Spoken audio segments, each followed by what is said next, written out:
Hello students, welcome to unit number 10, the S block elements, and lecture number 7.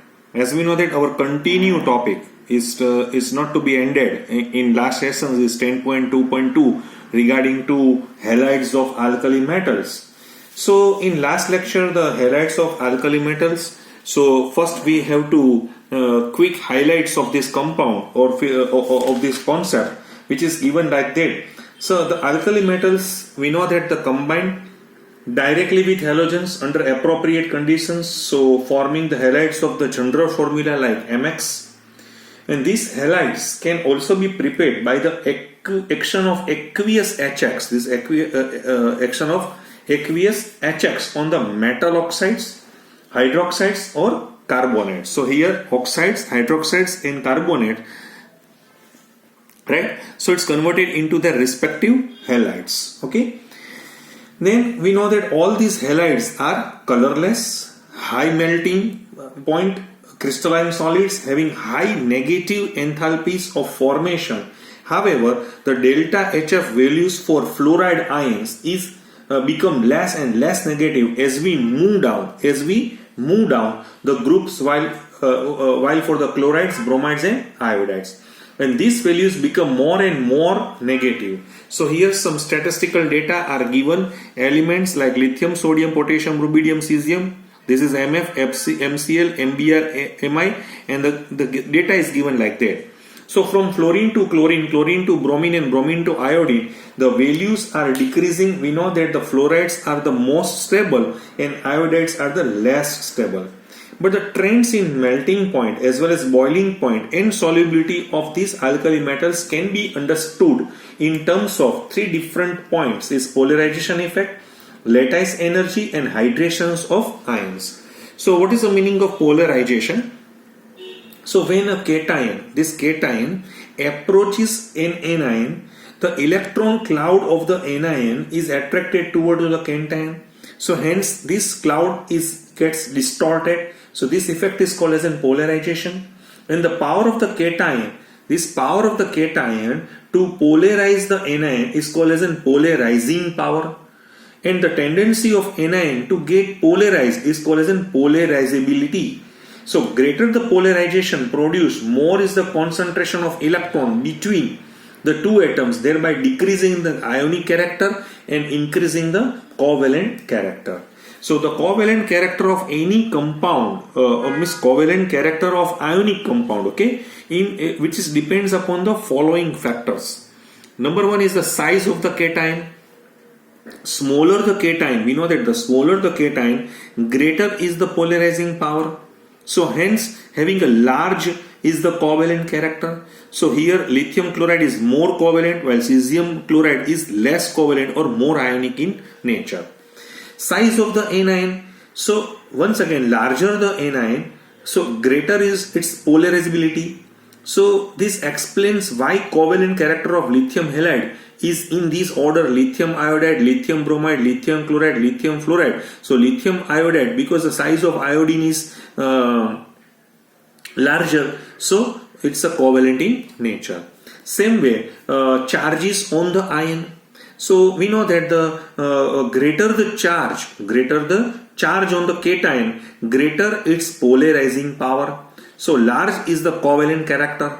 So in this case, covalent character of the sum of the halides, which is increasing these or NaCl to MgCl2 to AlCl3.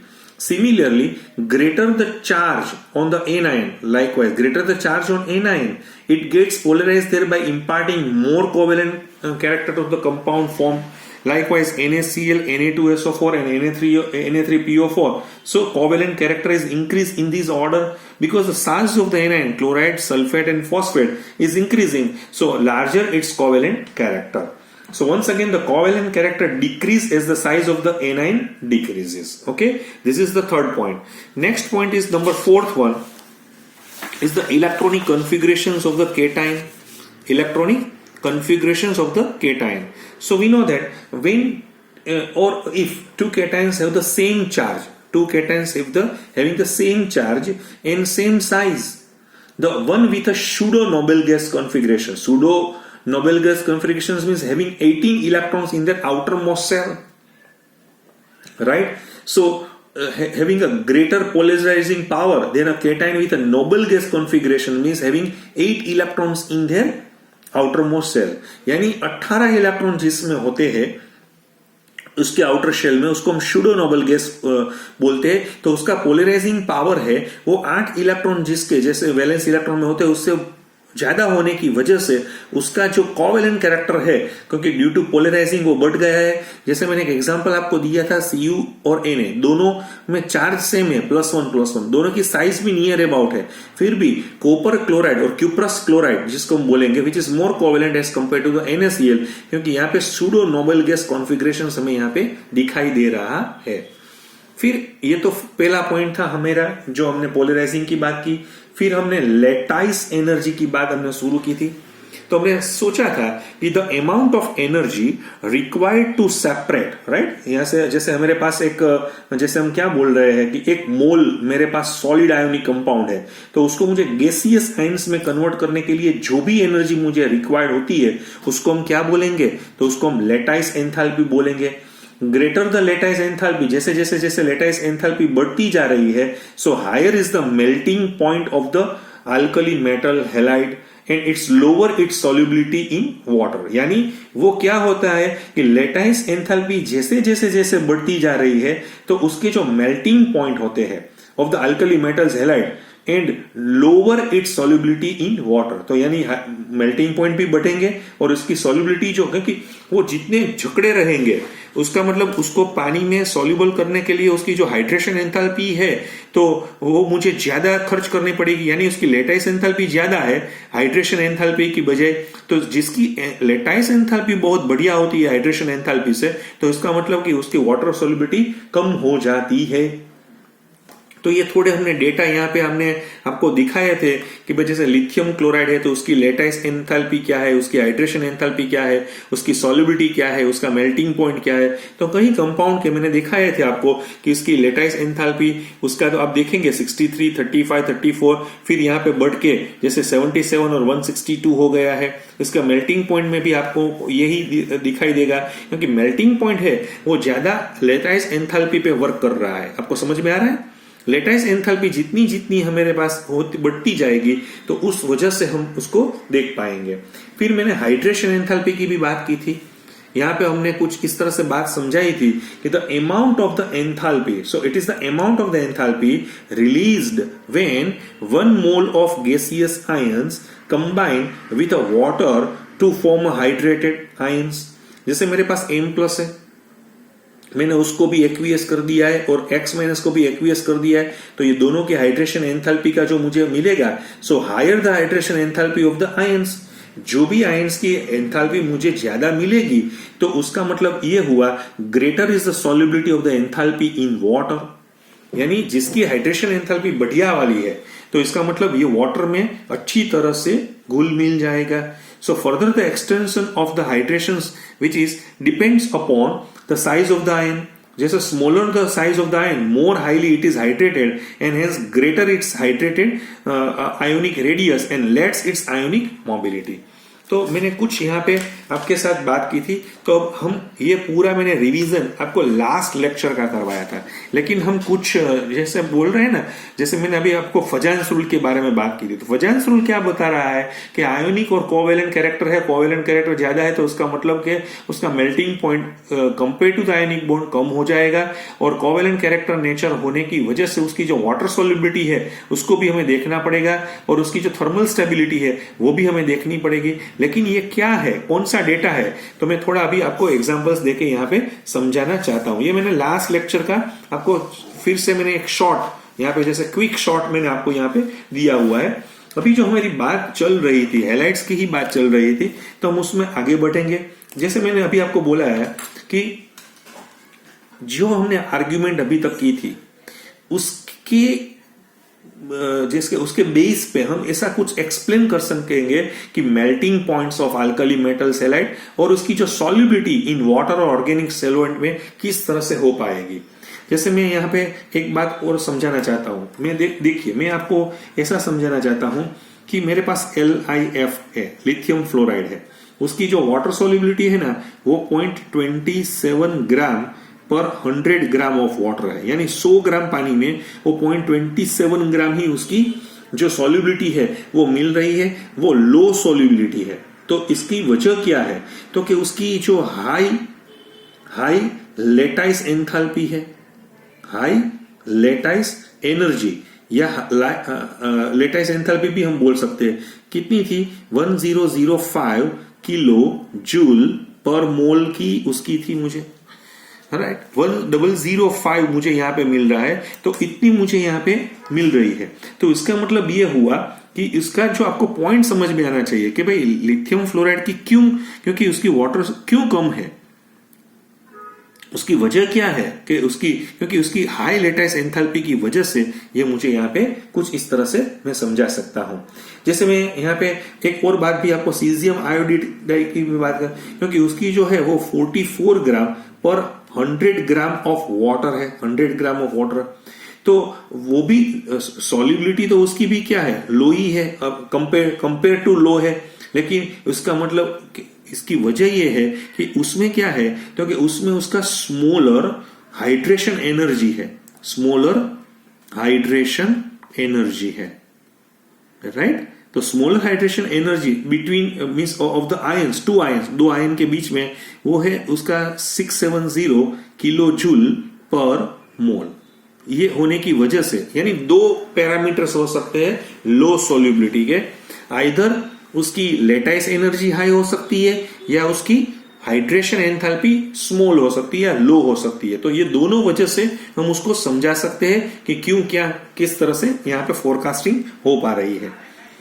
दूसरा जो point है वो मैं आपको इस तरह से भी दिखाना चाहता हूं कि the solubility of most the alkali halides except those of fluorides which is decrease on descending the group because decrease in hydration enthalpy is more than the corresponding decrease in the lattice enthalpy।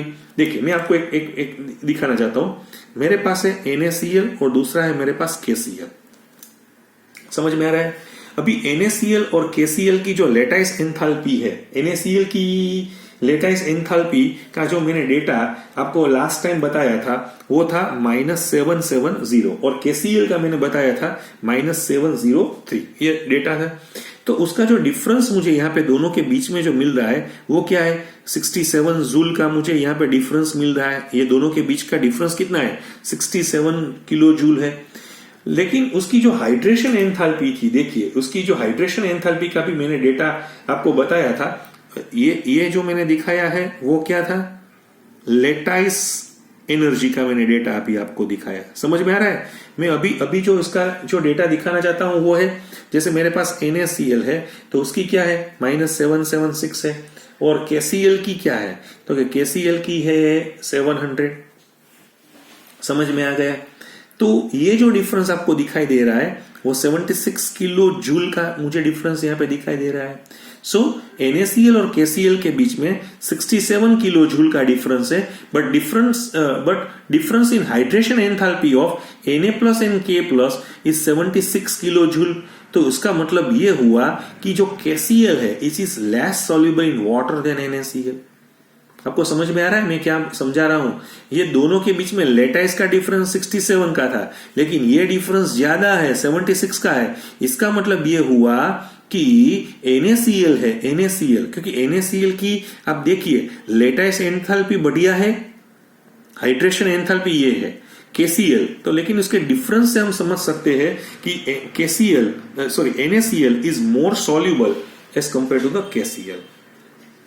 एक और point मैं यहां पे आपको दिखाना चाहता हूं, because of the small size and higher electronegativity. जैसे मैं अभी आपको बात करता हूं लिथियम हैलाइड की, तो उसमें LiF होते हैं, LiF which is predominantly covalent, वो तो कोवेलेंट नेचर में ही चले गए हैं, covalent, and hence they are soluble. तो उसकी वजह से क्या होगा, वो सॉल्युबल है, but soluble in what, soluble in organic solvent, यानी वो ऑर्गेनिक सॉल्वेंट में सॉल्युबल हो पा रहे हैं, जैसे अल्कोहल है, एसीटोन है, इसमें, राइट। LiCl जो हम बात कर रहे हैं which is also soluble in pyridine, वो भी pyridine भी एक ऑर्गेनिक कंपाउंड है, बट इन कॉन्ट्रास्ट जैसे मैंने अभी आपको बताया कि भाई मैं NaCl की बात करूं तो NaCl है ना, वो आयोनिक होने की वजह से, इसमें कोवेलेंट नेचर है लेकिन इसमें आयोनिक होने की वजह से विच इज इनसॉल्युबल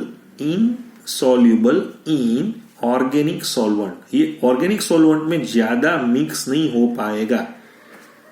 देखिए ऑर्गेनिक सॉल्वेंट में ज्यादातर हम नॉन पोलर सॉल्वेंट्स देख रहे हैं, और नॉन पोलर का मतलब ये है हमारा आयोनिक बॉन्ड तो 100% पोलर की तरफ चला जा रहा है। तो हमें मालूम है कि पोलर में सॉल्युबल होता है, नॉन पोलर में सॉल्युबल होता है। तो ये पॉइंट से भी हम कुछ इस तरह से यहाँ पे दिखा सकते हैं। एक चौथा पॉइंट मैं आपको दिखाना चाहता हूं इसमें कि Li+ आयन जो हमने देखा था उसकी हाइड्रेशन एंथैल्पी, क्योंकि उसकी साइज बहुत कम होने की वजह से उसकी जो हाइड्रेशन एंथैल्पी वो बहुत बढ़िया होने की वजह से lithium halides are soluble in water. आपको मालूम है कि वो जैसे ये जो होता है वो सॉल्युबल होते हैं वाटर में, सॉल्युबल इन वाटर। मैंने अभी आपको बात की थी LiF की, तो लेकिन LiF में क्या होता है कि विच इज स्पेरिंगली सॉल्युबल, ये पूरी तरह से नहीं सॉल्युबल हो पा रहा है, but it's a sparingly soluble है। तो स्पेरिंगली सॉल्युबल क्यों है? तो कि due to its high lattice enthalpy की वजह से मुझे ये दिखाई दे रहा है। समझ में आ रहा है आपको? क्लियर हो रहा है?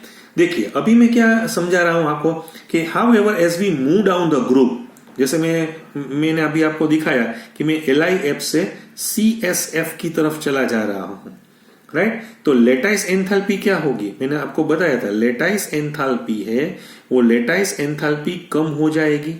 तो लेटाइस एंथैल्पी जैसे जैसे कम हो जाएगी तो इसका मतलब ये हुआ कि लेकिन मुझे तो मालूम है कि LiF से CS में decrease in lattice enthalpy more than compensate the decrease in hydration enthalpy. समझ में आ रहा है? उसकी लेटाइस एंथैल्पी कम हो रही है लेकिन वो हाइड्रेशन एंथैल्पी से कॉम्पनसेट कर लेते हैं, तो उसकी वजह से हम सॉल्युबिलिटी की बात यहाँ पे इस तरह से भी यहाँ पे देख सकते हैं। एक और पॉइंट मैंने कहीं बार में पूरा यहाँ पे खुला हुआ है कि जैसे आपको पूरी तरह से समझ में आ जाए। For the some alkali metals, मैं आपको जैसे मैं सेम अल्कली मेटल्स की मैं बात कर रहा हूं, तो इसमें मेल्टिंग पॉइंट की सिचुएशन क्या होगी? तो क्या melting point fluoride to chloride to bromide to iodide इस तरह से आ जाए। क्यों आ रहा है इस तरह से? क्योंकि सेम अल्कली मेटल्स के जो आयन होते हैं उसमें मैंने आपको सेम मेटल आयंस क्या है? सेम अल्कली मेटल, यानी सोडियम ही है, राइट? तो lattice energy which is decrease as the size of the halide ion increases. जैसे ये हैलाइड की बढ़िया एटॉमिक साइज बढ़ने की वजह से उसकी लेटाइस एनर्जी कम हो रही है। जैसे मैंने अभी आपको बताया था कि भाई जैसे मेरे पास NaF है, राइट? दूसरा मेरे पास है NaCl, तीसरा मेरे पास है NaBr, चौथा मेरे पास है Na।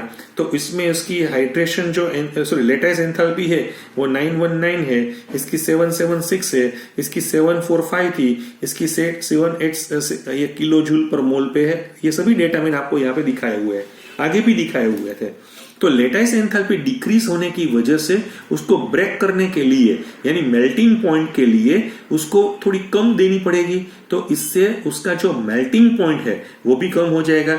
ये मैं आपको मेल्टिंग पॉइंट दिखा रहा हूं, ये जो था वो लेटाइस एंथैल्पी का डेटा था। ये मेल्टिंग पॉइंट मैं आपको केल्विन में दिखा रहा हूं, तो ये 1261 केल्विन से डाउन होके 1084 पे चला गया है, ये 1028 में चला गया है और ये 944 में चला गया है। ओके, अभी मैं एक और पॉइंट समझाना चाहता हूं।